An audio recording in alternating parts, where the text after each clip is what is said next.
सिद्धार्थ को अनोमा नदी पर छोड़ करके जब चंद्र वापस मुड़ा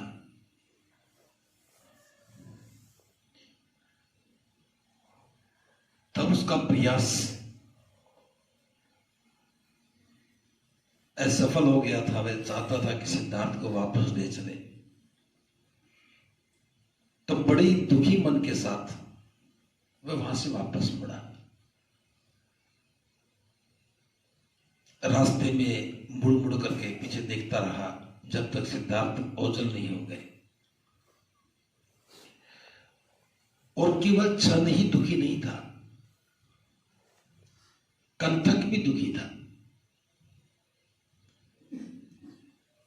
कल आपने सुना था कि कंथक की आंखों से भी आंसू आ रहे थे। वापस लौटने का मन ना तो कंथक का था और ना ही चंद का था।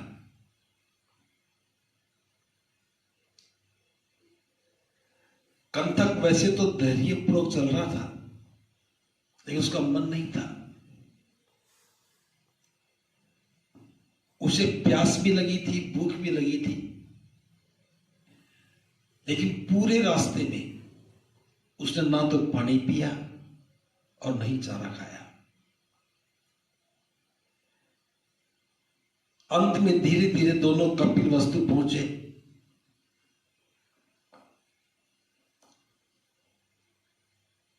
और वहां और ज्यादा उदासीन गिर गए, क्योंकि उनका मन ही नहीं कर रहा था कि वो कपिलवस्तु पहुंच जाए।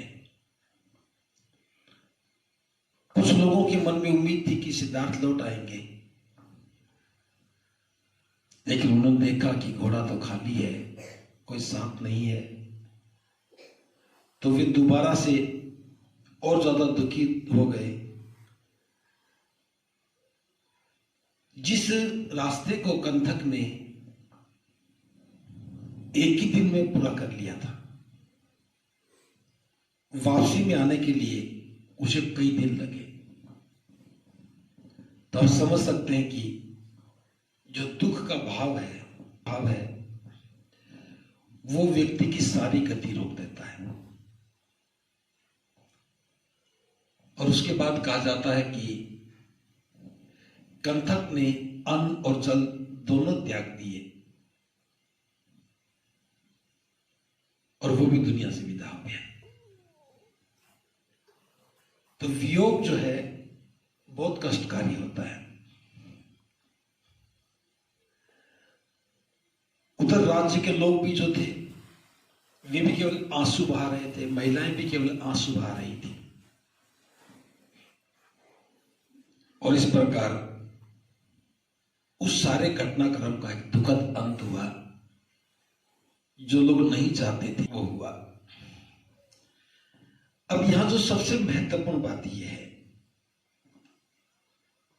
क्षण का लौट आना, कंथक का चारा न खाना, कंथक का मर जाना, लोगों का दुखी होना, ये क्या संदेश देता है? यह संदेश व्यक्ति की कार्य कुशलता का नहीं है, यह केवल एक भावनात्मक संदेश है कि सभी लोग भावनाओं से जुड़े होते हैं, लेकिन प्रयास शून्य होते हैं। अगर भावनाओं के पीछे प्रयास भी हो जाए तो परिस्थितियां बदली जा सकती हैं। सभी लोग उम्मीद तो कर रहे हैं कि सिद्धार्थ लौट आए। हो सकता कि क्षण उन्हें राजी कर ले। इस बात को थोड़ा और ध्यान से समझना। लोग किससे उम्मीद कर रहे हैं कि सिद्धार्थ लौट आए? सिद्धार्थ से कर रहे हैं। किससे उम्मीद कर रहे हैं कि सिद्धार्थ लौट आएगा? वो क्षण से उम्मीद कर रहे हैं। क्षण से उम्मीद क्यों कर रहे हैं और सिद्धार्थ से उम्मीद क्यों कर रहे हैं? और कंथक को देख करके दुखी क्यों हो रहे हैं? सिद्धार्थ से उम्मीद इसलिए थी कि यह संकल्प, निर्णय सिद्धार्थ का था, वही बदल सकता था, इसलिए उम्मीदें सिद्धार्थ से थी। छल से उम्मीदें इसलिए थी कि छल साथ में था और वो भी प्रयास कर रहा था कि सिद्धार्थ लौट आए। और कंथक से इसलिए थी क्योंकि कंथक उसका वाहक था, कंथक पर वो सवार था। अब उम्मीद सारा संदेश केवल 3 लोगों से कर रहा था, सिद्धार्थ, छन और कंथक। सिद्धार्थ आगे निकल गए, छन और कंथक लौट आए और लोग क्या हो गए? दुखी हो गए। लेकिन इस सारी परिस्थिति में एक बात गौण है, सिद्धार्थ ने गृह त्याग क्यों किया? सिद्धार्थ ने गृह त्याग क्यों किया? वो परिस्थितियां किसने निर्मित की? अगर प्रयास की, उदास होने की बजाय, दुखी होने की बजाय अगर प्रयास की दिशा बदल दी जाती, लोग सिद्धार्थ से उम्मीद ना करते कि वो लौट आएंगे, अकेले छल पर नहीं छोड़ते कि वो साथ ले आएंगे। अगर वो प्रयास शाक्य संघ के लिए करते, सेनापति के लिए करते, शाक्य संघ की दोबारा बैठक करते और कहते कि संघ को दोबारा सोचना चाहिए, ये निर्णय गलत है, तो क्या होता है? दुखी होने की बजाय परिस्थितियों को बदला जा सकता था। लेकिन सारा राज्य के लोग, समझदार लोग, बुद्धिजीवी लोग, महिला, पुरुष, सारे के सारे उम्मीद लगाकर बैठ गए कि सिद्धार्थ मान जाएंगे, सिद्धार्थ मान जाएंगे। और सिद्धार्थ मानने ना मानने की बात नहीं थी। सिद्धार्थ का फैसला तो परिस्थिति जन्य था। उन परिस्थितियों ने जो बात पैदा की, जो माहौल पैदा किया, उसमें सिद्धार्थ का निर्णय सही था। लेकिन अगर समाज में उस समय समझदार लोग होते जो ये चाहते थे कि सिद्धार्थ गृह त्याग ना करे, तो उन्हें सिद्धार्थ से आग्रह करने की बजाय संघ से आग्रह करना चाहिए था कि संघ इस बात पर दोबारा बैठक करे। अगर संघ अपना फैसला बदलता तब एक अलग उम्मीद पैदा हो जाती। तो यहां जो समझने का विषय वो ये है, जब भी कोई घटना घटती है, हम उम्मीद करके बैठ जाते हैं कि काश ये हो जाए,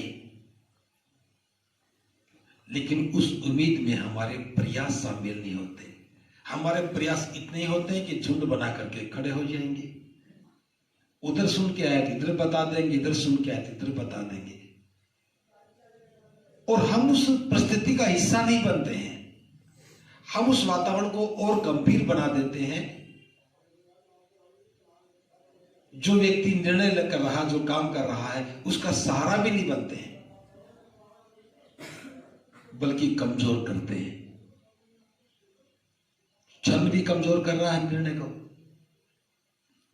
कंथक भी कमजोर कर रहा है, माता पिता भी, महिलाएं भी, पुरुष भी, नगरवासी भी, सारे के सारे सिद्धार्थ के संकल्प को कमजोर तो कर रहे हैं भावनात्मक रूप से।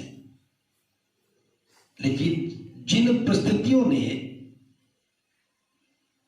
इस अवस्था तक पहुंचाया, जिस जिद ने ये सारा काम किया, उसकी कहीं चर्चा नहीं है।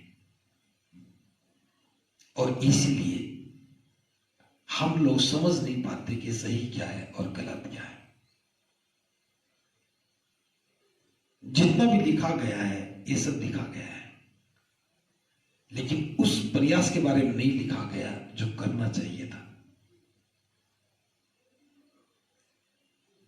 जो बुनियादी जड़ है, गलती है, वो अहंकार की है, सेनापति के अहंकार की है। वो युद्ध करने पर आमादा है और सिद्धार्थ युद्ध को टालना चाहते हैं, उसके बाद जो परिस्थितियां निर्मित हुई, सिद्धार्थ संकल्पित है, अपना काम कर रहे हैं, लेकिन कोई भी व्यक्ति युद्ध टालने के प्रयासों में शामिल नहीं हुआ। तो यहां जो इस अध्याय में जो बात है, हम भी उम्मीद करते हैं कि लौट आएंगे, हम भी उम्मीद करते हैं कि वो आदमी ऐसा काम कर लेंगे, हम भी उम्मीद करते हैं कि वो कामयाब हो जाएंगे।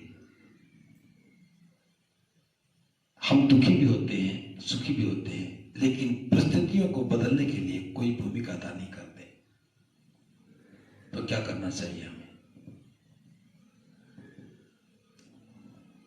जो काम हम चाहते हैं कि ये होना चाहिए, उस काम में देखें कि इसके पीछे क्या कारण है, और उन कारणों को जान करके हम उस पर भी काम करें।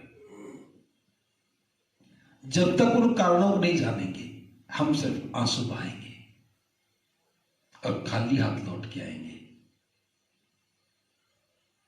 अकेले चंद का कोई सामर्थ्य नहीं था कि उस सिद्धार्थ के फैसले को बदल दे, और गंतव्य के साथ जुड़ी भावनाओं का कोई सवाल ही नहीं था कि उस सिद्धार्थ के फैसले को बदल दे।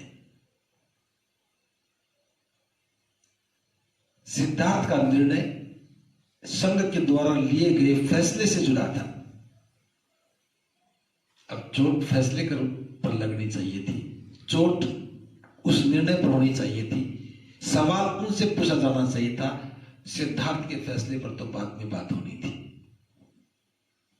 लेकिन हम देख रहे हैं कि शाक्य संघ की बैठक के बाद, प्रस्ताव के बाद सब कुछ सुनसान हो गया, सब आंसू बहा रहे हैं।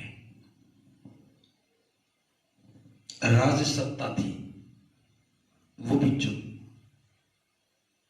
मित्र सगे संबंधी भी चुप।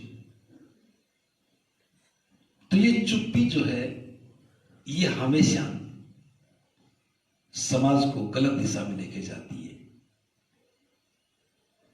आज भी समाज में ऐसा ही होता है कि कोई भी गलत निर्णय हो जाता है तो जिसके साथ जुल्म हो जाता है, हम उसके प्रति हमदर्दी जताते हैं, लेकिन जो जुल्मी है हम उसका जिक्र भी नहीं करते हैं। उस मानसिकता के ऊपर कोई सवाल पैदा नहीं करते। और यही कारण है कि हम समाज निर्माण की भूमिका में शून्य रहते हैं। ये सोच बनेगी तब हमारा कल्याण होगा कि जो परिस्थितियां हैं उनके अनुसार आंसू नहीं बहाना है, उन परिस्थितियों से पार जाकर के हम उसके समाधान बने, और समाधान बनेंगे तभी हम कुछ नया कर पाएंगे। वरना तो खाना भी छोड़ा जा सकता है, भूखा भी रहा जा सकता है, कुछ लोग मर भी जाते हैं, हमारी संवेदनाओं को और बढ़ा देते हैं, लेकिन निर्णय नहीं बदलते हैं, परिस्थितियां नहीं बदलती हैं। हमें परिस्थितियों को बदलने के लिए काम करना चाहिए। अगर इतनी सी बात समझ में आ जाए तो भी हमारा कल्याण हो जाए। आज बस इतना ही। धन्यवाद।